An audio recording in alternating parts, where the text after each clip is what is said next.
So ayan, sabi ng ating isang legit na followers, sabi ni CCJ Tanamor, "Hi sis, gawan mo ng tutorial yan." So ayan na po, ginawa na natin.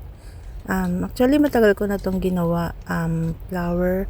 Nag-shape lang ako ng heart and then nilagyan ko lang sa mga gilid-gilid ng mga artificial flower, and then yung mga Ferrero na 12 pieces, 12 pieces yan, nilagay ko sa gitna.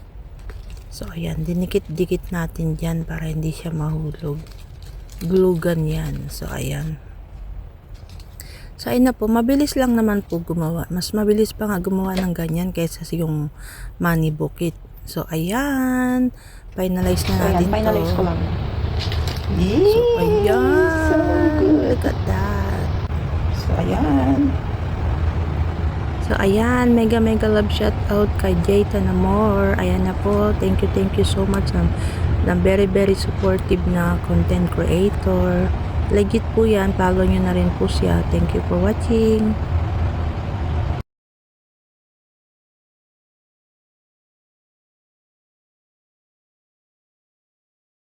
Thank you for watching.